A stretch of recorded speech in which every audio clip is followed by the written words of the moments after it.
Le 19 mars prochain sortira dans toutes les salles la 7e réalisation de Ken Scott, Ma mère, Dieu et Sylvie Vartan, librement inspirée de l'œuvre littéraire biographique de Roland Pérez. Et qui de mieux pour en parler que d'avoir justement le réalisateur et l'auteur de ce superbe livre qui en a écoulé un film. Bonjour à tous les deux. Bonjour. J'ai eu la chance, moi, de voir le film hier soir. Alors, j'étais chez moi, dans le noir, face à mon écran. Je dois dire que je suis resté bluffé. J'ai adoré ce film, encore c'est un euphémisme. Euh, je trouve qu'il ne dure pas assez longtemps, d'ailleurs. Il aurait duré 1 heure de plus, ou ça aurait fait les 2 heures, ça aurait été génial. On est tellement pris dans cette famille, dans cette histoire qui est la vôtre, Roland, qu'on ne voit pas le temps passer. J'ai trouvé ça juste magnifique. Tout d'abord, Ken, vous connaissez pas au départ, avant que ce film voit le jour. Non, non, je Non. l'ai connu à l'occasion de l'adaptation de Exactement. ce livre. Ouais. Justement, comment a démarré ce projet d'adapter le livre de Roland? Les producteurs de Gaumont et Sophie Tepper m'ont envoyé le roman de Roland et puis je l'ai lu une première fois et ensuite, sans même le déposer une deuxième fois, parce qu'il y avait dans cette histoire tous les éléments que j'aime au cinéma. Donc tout de suite, j'étais passionné par l'histoire et j'étais très intéressé à l'adapter au cinéma. Alors c'est comme ça que ça s'est passé il y a exactement 3 ans. On s'était croisé avec les producteurs au Festival de l'Alpe d'Huez. Et puis pour moi, ça a été véritablement un coup de foudre en fait pour cette histoire et j'avais tout de suite envie de d'en faire l'adaptation. La réalisation est rondement bien menée. On passe du rire à l'émotion, parfois aux larmes aussi. Roland, vous avez vu, vous, le premier rush du montage du film, quand vous avez assisté à la première projection, ça vous a fait quoi, justement, de voir votre vie sur grand écran? J'ai eu beaucoup, beaucoup de mal à voir ça.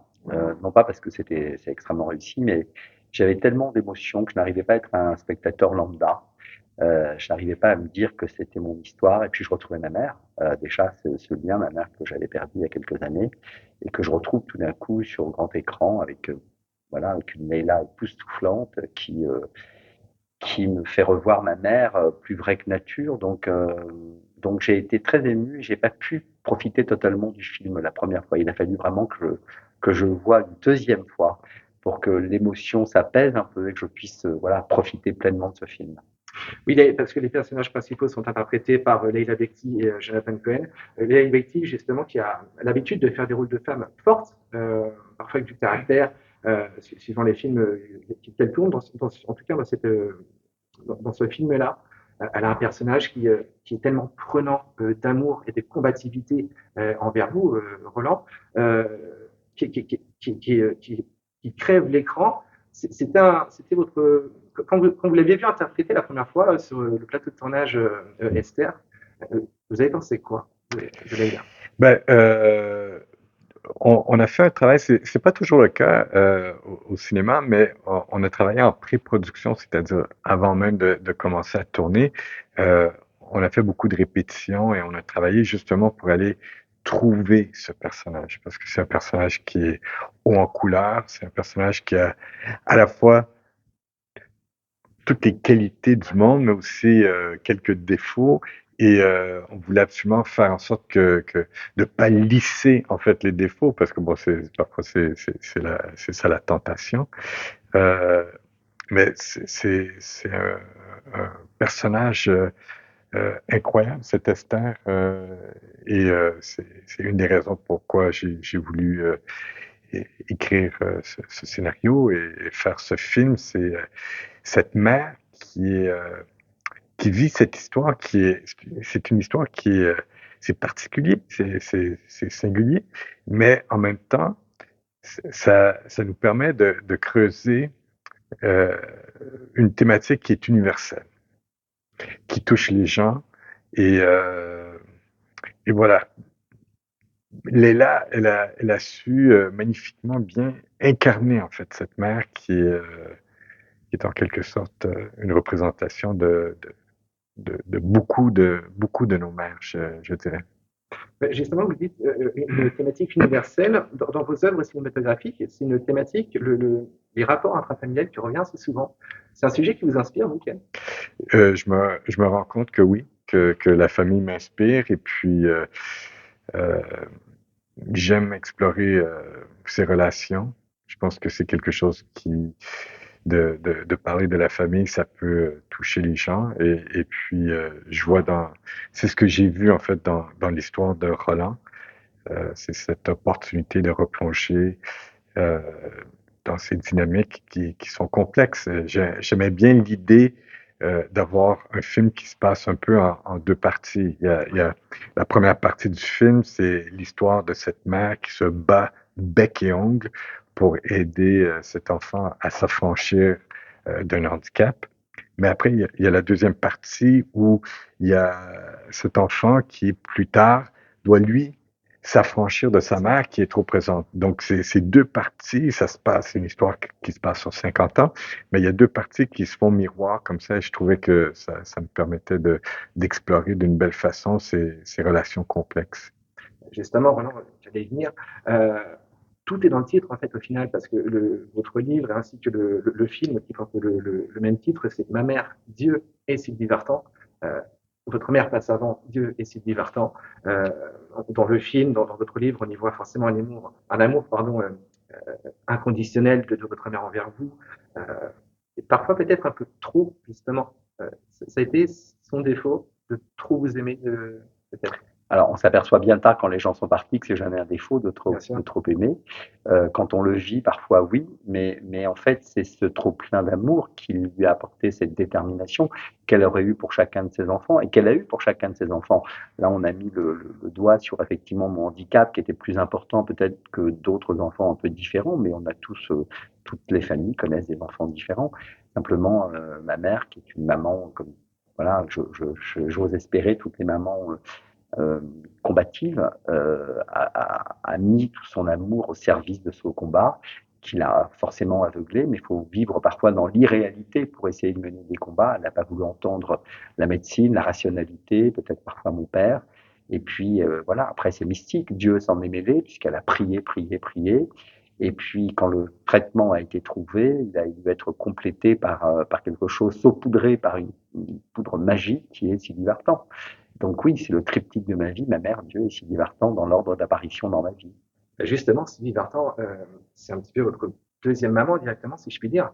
Un peu celle qui vous a appris, en tout cas, qui vous a donné l'envie de lire, qui Oui. vous a appris à lire de par ses textes de chansons. C'est un peu votre totem. Est-ce qu'elle est toujours votre totem aujourd'hui? Alors elle restera quelqu'un qui fera partie de ma vie jusqu'à la fin de ma vie, même quand un jour, hélas, elle devra disparaître, c'est dans l'ordre des choses. Mais oui, oui, elle fait partie de ma famille aujourd'hui. Elle en faisait déjà partie sans que j'ai de relation directe avec elle. Aujourd'hui que je la connais, elle est au-delà de ce que je pouvais imaginer. Donc oui, c'est mon rocher, c'est mon totem. Je ne peux pas m'empêcher de fredonner ses chansons. Voilà, c'est une sorte oui, de sucrerie dont je suis un peu addict. Votre chanson préférée, entre parenthèses, La chanson quelle sera-t-elle de Sylvie de Vartan? Sylvie Vartan, ce sera probablement une chanson qui n'est pas dans la. Alors, il y en a une qui est dans la bande, dans le film et dans la bande musicale du film qui s'appelle Irrésistiblement, pour laquelle j'ai vraiment un faible. Et il y en a une qu'elle chante pas souvent, mais que j'adore, qui s'appelle Non, je ne suis plus la même. Il y a un point aussi, j'aimerais revenir. Il y a eu un travail colossal de par les équipes du film et les maquilleurs en tout cas, je Mm. pense. C'est le maquillage sur l'avancement du film qu'a Leila Bekti, parce que forcément Esther avance dans l'âge. Euh, il a été bluffant. Je l'ai trouvé juste génial à l'heure en plus, à l'heure actuelle où on va plutôt prôner le numérique pour survieillir, voire rajeunir des personnes. Combien de temps ça a pris à ces équipes pour maquiller Leïla? Ben, chaque matin, Léla devait passer 4 heures sur les chaises de maquillage et vraiment l'équipe a vraiment bien travaillé. Mais j'aimerais aussi en fait souligner la performance de Léla parce que c'est pas le maquillage, ça fait pas tout. En fait, donc il y a eu vraiment un travail au niveau, un travail physique parce qu'elle joue Esther à plusieurs âges. Donc c'est pas seulement un vieillissement, c'est plusieurs vieillissements. À 65 ans, ensuite 75, ensuite 85. Et il y a des petites variations qui sont faites au niveau des prosthétiques, mais aussi au niveau du jeu de Léla que je crois qu'elle a merveilleusement bien réussi.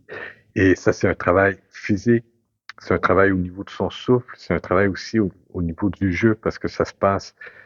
Oui, c'est un changement au niveau du maquillage, mais et pour que les gens y croient, ça se passe au niveau des yeux. Donc, c'est au niveau du jeu. Et ça, elle a merveilleusement bien interprété chacun de ces vieillissements. Je dis souvent quand un film est bien fait, bien réalisé, quand l'acteur joue très bien, quand on regarde tout ça, en fait, on ne voit plus le comédien. On voit simplement le personnage qu'il incarne. Jonathan Cohen aussi, très impressionnant pour l'un de ses premiers rôles. Alors, je vais pas dire dramatique parce que le film n'est pas un drame en soi. Comme je dis, c'est un film qui est d'aujourd'hui, mais Jonathan Cohen, c'est un interpréteur pour vous interpréter vous, Roland. Vous l'avez conseillé sur des parties de votre vie ou est-ce que vraiment il a su vous capter dès le départ?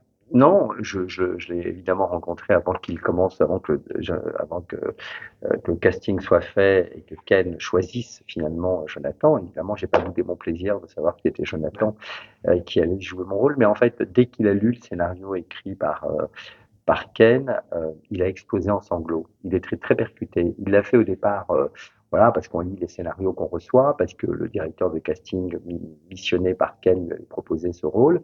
Mais quand il l'a lu, il a été percuté et en fait, il m'a expliqué qu'il a été d'autant plus percuté que sa maman ressemble beaucoup à Esther et quand j'ai eu l'occasion de rencontrer sa mère, effectivement, j'ai retrouvé une autre Esther. Donc, ce rôle lui parlait. En tout cas, je le répète, le film est génial. Il faut aller le voir. Ça sort le 19 mars prochain dans toutes les salles de cinéma. C'est Ma mère, Dieu et Sylvie Vartan. Il y a aussi toujours le livre qui est disponible. Oui, absolument. Voilà, donc également.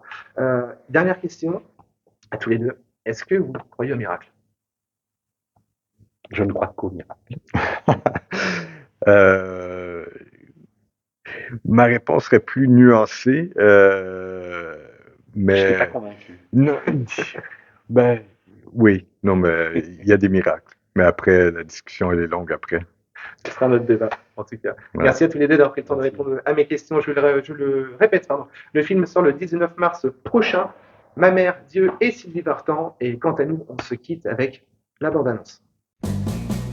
Un Britannique a très justement écrit que puisque Dieu ne pouvait être partout, Est-ce que vous pouvez prévenir mon mari que je pars accoucher? Pars à l'hôpital! il a donc dû inventer les mers. Je peux le voir. Il a un pied beau. Et l'autre, il est pas beau. C'est une malformation.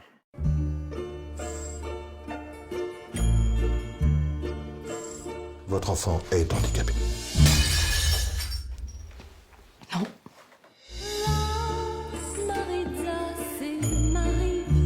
Ma mère s'attendait pour moi à rien de moins qu'un miracle. Roland devait rentrer à l'école en septembre. Son premier jour d'école, il ira tout seul en marchant. Mon mari n'était pas médecin, il était robouteux. On va devoir placer Roland en famille d'accueil. J'ai besoin d'encore un tout petit peu de temps pour vérifier si c'est le grand miracle que vous et moi on attend depuis si longtemps. Je peux peut-être essayer de vous aider si vous voulez. Il faut que Roland soit bien concentré sur une seule chose. Qu'est-ce qu'il aime, Roland? Roland, ça fait 20 fois que tu la mets, celle-là, arrête, s'il te plaît. On vous prend tout. Tout ce que vous avez sur Sylvie Vartan. Tu parles à personne dans le métro? Pourquoi tu me dis de pas parler à des inconnus dans le métro? Pourquoi? J'ai 27 ans, maman. Je sais pas pourquoi tu veux absolument parler à des inconnus. Jamais tu n'arriveras à te défaire de cette femme. Pourquoi tu lynches ta mère? C'est très dur pour elle. Laisse-lui juste le temps de couper le cordon. Arrête de t'immiscer dans tout. Arrête de t'immiscer dans la vie de mes enfants. Arrête. Tu vas avoir un mariage fabuleux. Tu vas avoir des enfants fabuleux. Tout pour toi sera fabuleux. Je te donne ma vie.